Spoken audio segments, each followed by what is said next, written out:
Good evening, everyone. This is home for me, so thank you very, very much. I'm going to start with something that my father-in-law tells me all the time. He says, luck equals opportunity and preparedness. And I have been one very lucky person. And I've been very fortunate to have the Metropolitan Black Bar in my life. I want to thank the president, Paula Edgar, for all of her hard work this year and the things she's doing for our organization. She's not doing it alone, so I thank the board, the officers, and the volunteers for your work. Thank the Most High, Jehovah, for all he's done for me and his son, Christ Jesus. I thank my beautiful wife, the lovely Stacy St. Rose. She's not here tonight because her godson is graduating from high school, so her and my daughter are down in Maryland. But she's my inspiration, she's my fuel, a game changer. When I got serious about her, I got serious about my career.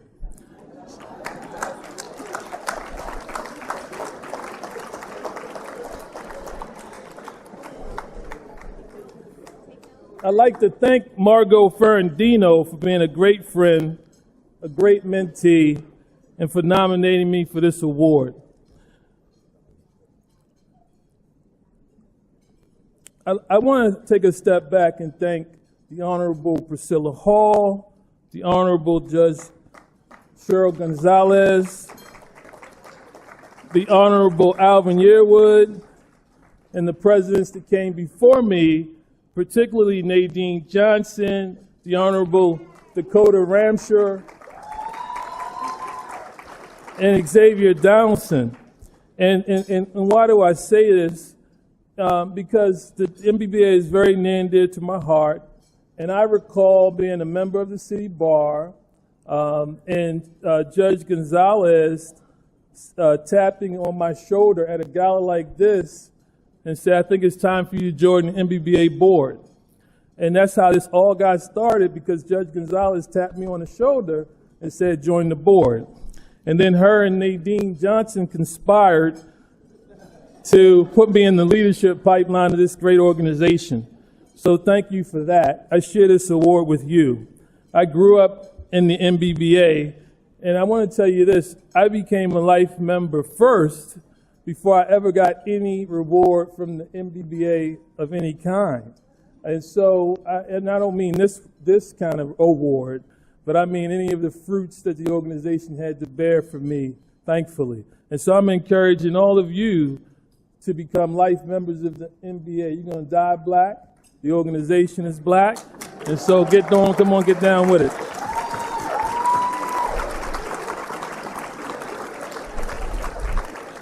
So this is the Private Practitioner of the Year Award.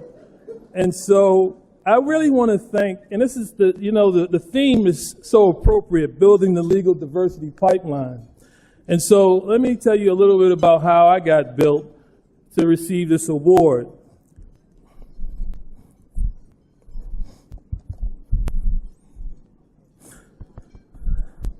Y'all know I'm emotional, so I don't have to worry about that. But Sheila Boston,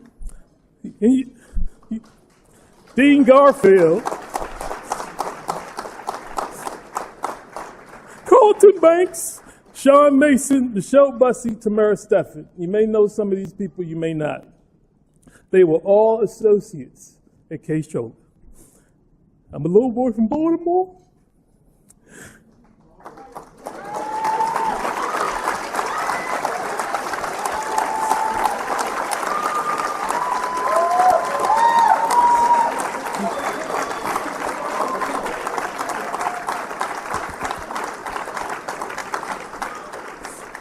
And they poured what they had in me. And it was the only way I made it to a mid-level associate is by them pouring in me as a first year.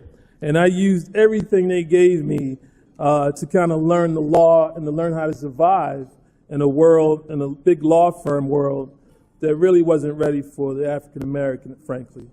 I want to thank my good friend Joe Hansen, who you probably don't know, some of you may know, for seeing me as a whole person and investing in me at K-Shoulder.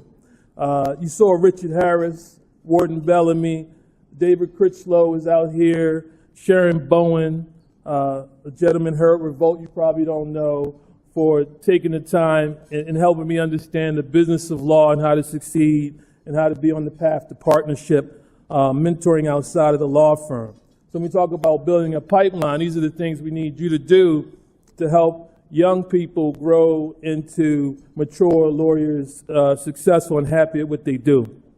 I want to thank my law firm, Cooley LLP, table 13, right here. Because it's interesting, there's a tie to this. And so when I interviewed at Cooley LLP, I was counsel at Case Scholler.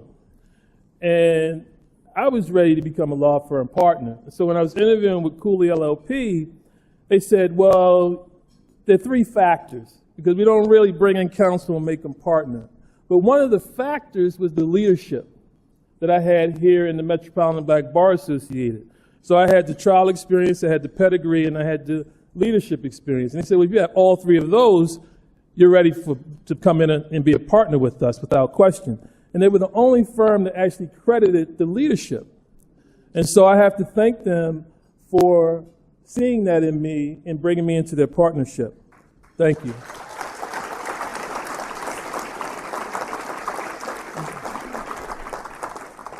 Now, I would be remiss, this is the Private Practitioner of the Year award. And sometimes when I see awards, I'm like, well, why is he or her getting that award? I do that occasionally. And so I was a little nervous because I said, well, why am I getting this award? Well, in part, I have had the best year I've ever had, and we're in May, at the law firm. So,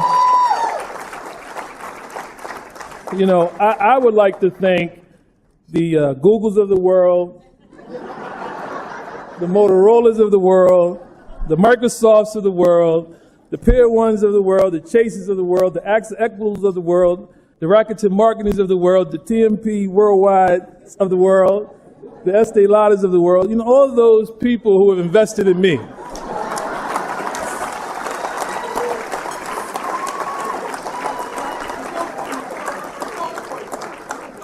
No question. And, you know, to be frank, I'm a first-generation college student, a first-generation lawyer. My mom was a secretary. She retired in management of her firm. My dad was a 30-year-old steel worker. He worked from 18 to 48. He retired after 30 years. I come from the public schools. And so I am just a product of what education can get you. And so between education, hard work, accountability, and responsibility. So, you know, with that, and Judge Kuntz, I think he was over here, but it was over here. You took a lot of pressure off of me. I saw that text to pledge. So I want to say thank you, because education is vital. And everyone, please contribute something. There's something you can contribute to the scholarship fund. So please do so. I'm going to contribute $1,000 of my own money. And I encourage all of my peers to at least match or exceed me. And so Stacy hates when I do this, so I'm glad she's not here. But anyway, she doesn't hate when I give, but just spontaneously give. The other thing I'll say, because I really want to drive this point home, the things you do in your life, and you really don't know when you unselfishly invest in the pipeline, what it can do for you. And it can be unimaginable results. So I like to try cases. I don't get to try that many, but when I try them, they're pretty big cases. And so where did I get my skill sets from? Well, I did mock trial. Not mock trial on my own as a student. I coached mock trial. And what does a big law firm litigator know about trying cases? Pretty much nothing as a mid-level associate. So I brought in trial attorneys to help me teach the kids. In turn, they taught me how to try cases. So by me giving back to the pipeline, it got me this award here today.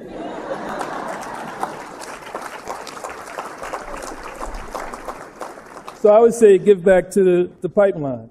And so I invested in diversity. Some say I'm a champion of diversity. But the reality is diversity has helped me out tremendously. So my largest client opportunity came from me building a relationship at a diversity event and having a Delta introduce me to my own frat brother, who introduced me to 4 people that got me to my single largest client. And so if I wasn't out and about, if I wasn't at that event, I probably wouldn't be standing here today, because you have to achieve a little bit to be recognized in this way. And so what I say to you is, if you invest in the pipeline, you'll have unimaginable results. So I would say we cherish our success, but we learn from our failure. If you do not take the reins of your careers, you will not have meaningful successes or failures. I challenge you to take risks and be rewarded with unimaginable opportunity. Thank you very much for this award. I appreciate and love the Metropolitan Black Bar Association. Thank you.